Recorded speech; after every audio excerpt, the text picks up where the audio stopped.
안녕하세요. 신의 변호TV 신우스 변호사입니다. 하늘 보셨나요? 굉장히 파래졌어요. 날씨가 변하는 거죠. 어쩜 이렇게 절기에 맞춰서 날씨가 변할까 신기하다라고 하시는 분도 계신데 뭐 어쩌겠습니까? 태양이 기울면서 오는 변화니까 틀림없겠죠. 그래서 정말 많이 더웠습니다. 많이 더웠는데 이제 가을로 들어서니까 열심히 여행도 다니고 캠핑도 다녀야지 하면서 아주 좋습니다. 너무 좋습니다. 오늘 제가 영상을 올리려고 하는 거는 제가 이혼소송을 이렇게 하면서 상담 오시는 분들, 실제로 진행되시는 분들 이렇게 보면 사실 배우자의 외도로 고통스러워하는 분들이 굉장히 많으시거든요. 그분들이 왔을 때 내 배우자가 외도를 했을 때 아픔의 크기를 봤을 때 1, 2, 3, 4, 5, 6, 7, 8 하면 한 7을 넘어선다라고 하면 누구나가 다 고통스럽다라는 고통의 크기라고 보면 그거를 더 깊이 아프게 더 오래가게 하는 게 8, 9, 10, 그걸 넘어서 10일 이렇게 있다라고 하면 상대가 누구인가에 따라서 그 아픔의 크기가 달라지는 경우가 있습니다. 근데 이렇게 보면 내 배우자의 외도 상대가 누구일 때 가장 아플까? 이런 얘기를 들어보면 나의 지인일 때, 특히 나의 친구일 때 굉장히 아파합니다. 굉장히 아파요. 그래서 그분들이 공통적으로 오셔서 하는 말들은 어떻게 그럴 수 있냐? 어떻게 그럴 수 있냐? 그러면서 내 남편, 내 아내보다 내 배우자하고 바람을 핀 나의 친구, 나의 지인을 더 원망하고 더 저주하고 이런 경우가 100%입니다. 100%. 예외가 없어요. 그때마다 제가 이제 안타깝게 얘기하는 건 내 배우자가 더 나쁜 사람이죠. 이렇게 말은 하지만 저도 공감을 합니다. 상대가 그게 나의 친구였다니. 근데 그 관계를 내가 수년간 모르고 속아서 왔다니.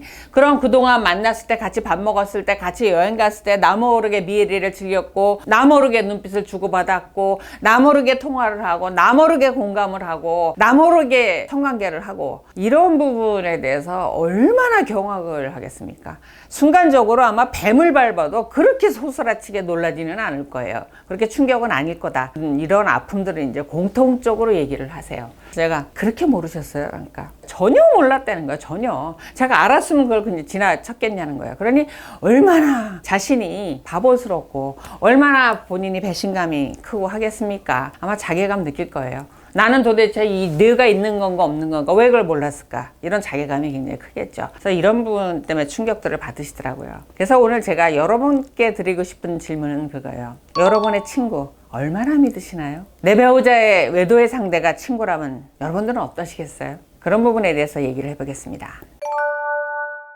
제가 정말 충격적인 사례다 하는 부분이 이제 여러 가지 종류가 있습니다. 이제 그 중에서 특히 외도와 관련해서는 그 상대방이 이제 가족인 경우죠. 뭐 참 말하기도 참 불편한 관계에서의 외도 그런 거죠. 뭐 시아주버님, 뭐 동서간 뭐 이런 거, 나의 언니, 동생 뭐 이런 관계에서 이루어지는 불륜이 정말 충격적이죠. 근데 그거는 너무 충격적이다 보니까 아프다기보다 멍하겠죠. 배우자들 멍하겠죠. 근데 그 다음 단계로 보면은 내 배우자의 상대방이 나의 지인일 때 더군다나 절친, 베프 이렇게 표현하는 사람들이 상대방일 때 오는 충격이 대단히 큽니다. 그래서 언젠가 영상에서도 한번 올렸는데 그 아내하고 남편의 상대 여자가 굉장히 친한 절친이었어요. 초등학교 때부터.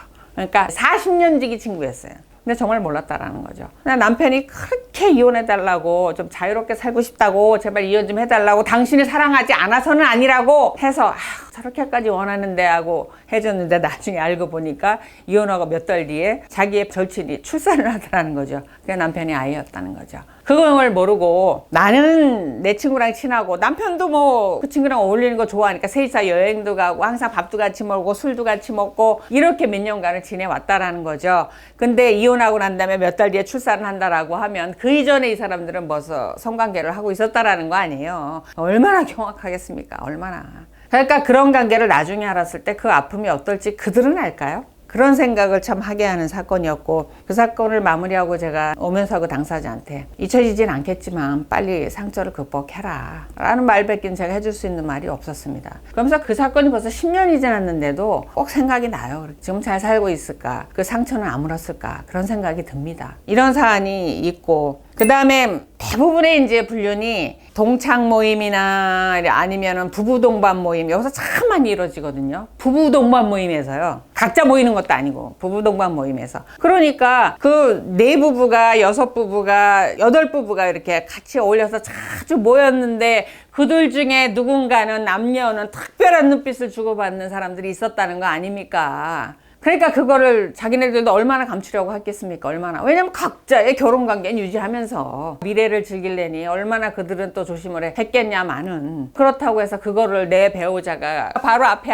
앉아있는 다른 사람의 배우자 또는 내 친구 이런 사람하고 그렇게 미래를 즐겼다라는 걸 알아야 하는, 인정을 해야 되는, 처음에 인정 안 하시려고 들거든요. 얼마나 아프겠습니까? 그런 부분에 대해서 참 어떻게 인간이 그럴 수 있냐 이런 말들을 하시는데, 인간이 그러더라고요. 뭐 짐승이라고 말하기도 그렇고, 그 중에 한 사람은 남자고 그 사람이 한 사람이 여자니까 남자의 문제다 여자의 문제다 이렇게 갈라치기 할 필요도 없고, 인간이 그렇더라고요. 그런 부분에서 참 상처를 받는다라는 생각이 들고, 한 사례에서 이제 피해를 보신 분이 저에게 이 말은 꼭 영상에 올려주시면 안 되겠습니까? 간곡히 부탁한 내용이 있어서 제가 영상에 올립니다. 여자분인데 동창이 특정 직업을 절대 비난 안 한 게 아닙니다. 보험회사 FC였다라고 합니다. 졸업하고 나서 15년, 20년을 연락도 없다가 갑자기 모임에서 우연히 만나면서 일주일에 한 번씩 찾아오고 전화하고 그렇게 살갑게 굴고, 그러면서 늘 하는 말이 다른 보험 FC와 달리 나는 정말 일을 열심히 하고 정정당당하게 한다라고, 그렇게 얘기해서 그 말을 신뢰하고 15년, 20년 만에 봤지만 동창이니까 쉽게 마음을 열고 이렇게 좋게 지내다 보니까 부부 동반 모임도 하게 되고, 또 많은 사람들한테 또 그 고객도 소개해주고, 이런 관계를 발전하면서 수년간 그렇게 네 사람이 부부 동반해서 여행도 많이 가고 이렇게 지냈다라고 해요. 근데 어느 날 우연히 남편의 핸드폰에 녹음해서 나의 친구와 주고받는 대화를 듣게 되는 거죠. 그런 일은 참 우연히 벌어지거든요. 본인이, 남편이 이걸 의도적으로 녹음을 했든, 요즘은 그런 경우도 많아요. 자기가 그걸 자동 녹음해놨는지도 모르는 경우도 많아요. 그러니까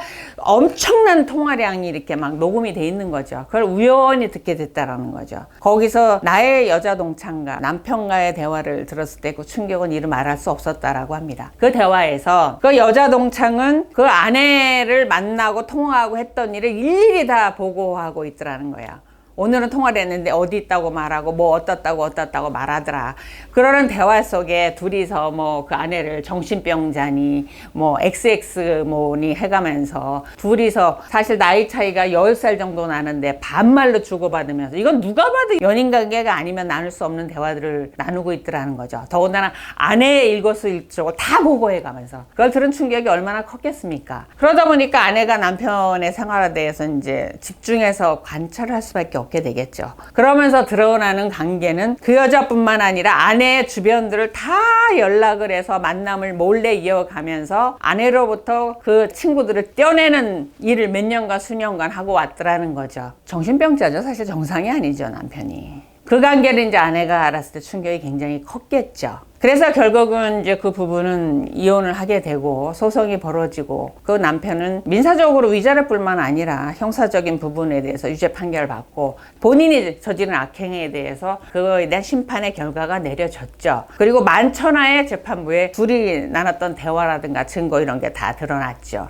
이런 게 이제 소송에서 확정이 됐죠. 이런 부분을 하면서 그 아내분이 많은 고통을 겪었는데 저한테 이제 하시는 말씀이 그래요. 내가 많이 아팠고 내 가정이 다 깨졌는데 이 아픔을 내가 혼자 삭힌다라고 하면 삭혀지지도 않고 용서할 수도 없다 라고 하면서 그 동창인 친구 여자한테 하고 싶은 말을 있다라고 합니다. 그 말은, 내가 아픈 만큼 너도 똑같이 겪고, 신이 있다라고 하면 그보다 너는 더 많이 겪고 너의 가정도 깨지기를 바란다. 꼭 그렇게 되기를 매일매일 너를 저주한다. 그리고 너의 사랑하는 자녀도 나의 자녀처럼 겪어봐라.